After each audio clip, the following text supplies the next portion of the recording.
Hello again, everybody. Gary Ferman and Stephen Wagner here, and today we are breaking down Miami's latest commitment, and that is defensive lineman Joshua Horton, an extremely underrated prospect that is the latest get for Coach Mario Cristobal and staff. And Stephen, we both have reviewed the videotape of Joshua. You did a breakdown of it that's contained within a story on CaneSport.com right now. We both are absolutely floored by the skill set and the physicality that we see from Joshua. Yeah, absolutely. And you said it. You said it just a second ago. He absolutely is underrated. Only a three-star recruit, but you watch this guy's tape, and he just leaps right out at you. To me, he looks quite a bit better than a lot of four stars that I've seen in terms of being the most college ready. Now, what his ceiling is, I'm not really sure. Maybe this is just a case of he has a really, really high floor and kind of a low ceiling. But either way, any way that you look at it, he's a kid who looks like he's ready to play now. And he's a kid who looks like he's incredibly capable of making an impact right away in year one. You look at this kid, he's an absolute load on the defensive line. I know for a fact I would not want to block him.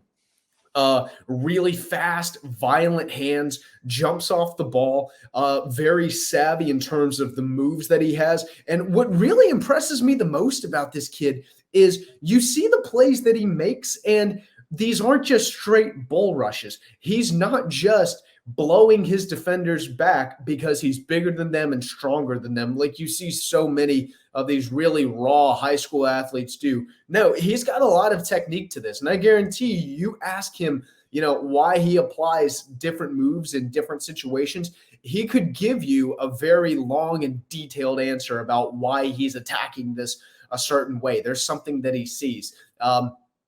You see him used a lot as a defensive tackle. Occasionally here they kind of put him out on the edge here and there, but his speed is really overwhelming. And if he's not going to get you with his speed, he's just going to use his hands to get right off of you. And I can tell you, from my experience in covering college football, so many coaches, one of the first things that they look at on defensive linemen, how violent are your hands? How aggressive are you with your hands? And this kid's hands are as good as they get. And you just see him making play after play after play.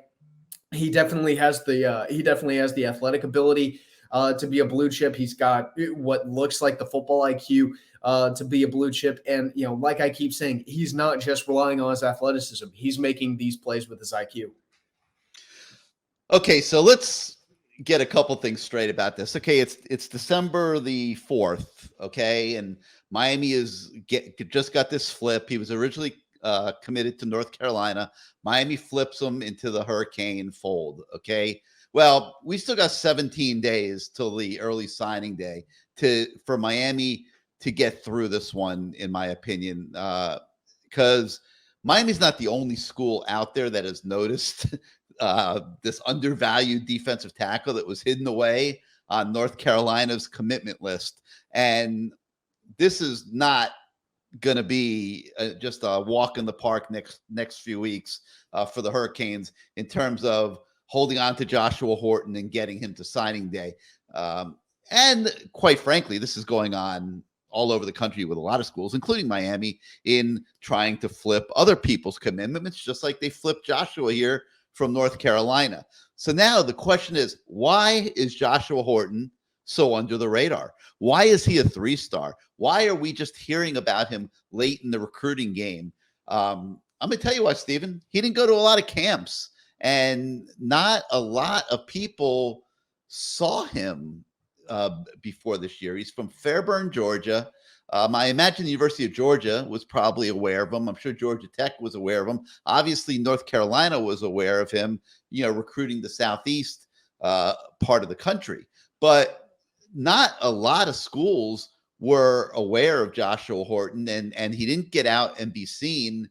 And that is why he is an underrated three-star, because a lot of these guys get rated at the camps, because that's where the recruiting analysts that have to decipher through hundreds, even thousands of prospects get a chance to see these guys up close and evaluate them. So if you don't get a chance to see him, you don't get a chance to evaluate him, all you're going off of is game tape. And because he's not really on the radar, you're probably not watching a ton of that before he gets stamped a 3-star.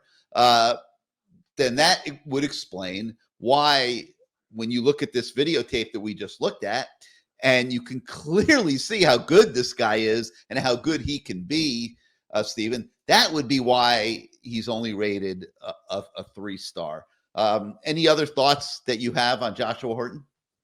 Yeah, so you look at the skill set that this kid has. I mean, this is incredibly mature for a high school athlete to play at this level. It's kind of rare that you see. Well, I shouldn't say rare, but it's not incredibly common that you see a kid that's only listed as 3 stars, and you watch his game tape and you think to yourself, "Holy cow, this kid's ready to play now." Like, if you put him in a game right now, I'm not saying he would be great, but I think there's something to be said for the fact that I have confidence that he wouldn't screw it up, which for a 17-year-old or an 18-year-old who right now is still at the high school level is pretty freaking impressive.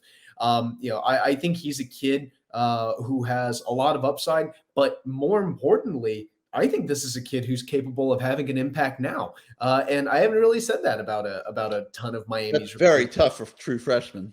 Yeah, extremely tough. I mean, whenever Colin Tachiampong committed or flipped from Michigan to Miami the other week, I looked at that and I was like, wow, this is a really, really big get for Miami. And guess what? College is going to be a little bit more of a project. I don't see Josh Horton being that way at all. I think this is a kid who can definitely make an impact in year one. It's just going to be a question of how Miami's coaches want to use him. It does look that way on film, but the reality is, for bigs at the line of scrimmage, moving to college is a huge adjustment.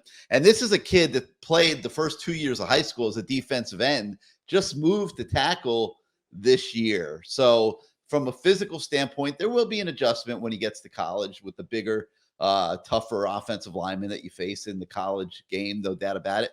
But his coaches told us that Joshua is a really coachable kid, and he's expecting him to react very favorably to the level of coaching that he is going to be getting on the defensive line at Miami with Coach Salavea, with Jason Taylor, Rod Wright, and those guys that are coaching the defensive line at Miami. And there's even some scuttlebutt of some additions to that might be coming down the road. We'll see what happens, but the point is, he's going to be very well coached at Miami. He is extremely coachable. And in the sense that he moved from defensive end to defensive tackle just this year as a senior, he's kind of a diamond in the rough, as spectacular as those highlight tapes are.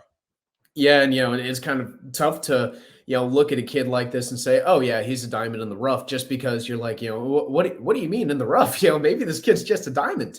But the biggest thing that a lot of linemen, both offensive and defensive linemen, struggle with whenever they come from high school to college is adjusting to the speed of it and the physicality of it.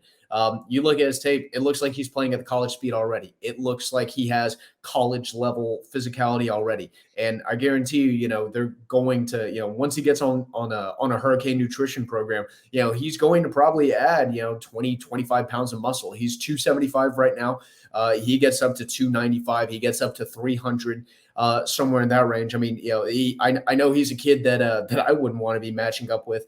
If I wouldn't want to see you matched up against them, Stephen. We would not want to see that. That would not be a pretty situation. Yeah, that'd be like a bicycle stepping in front of a freight train. No doubt.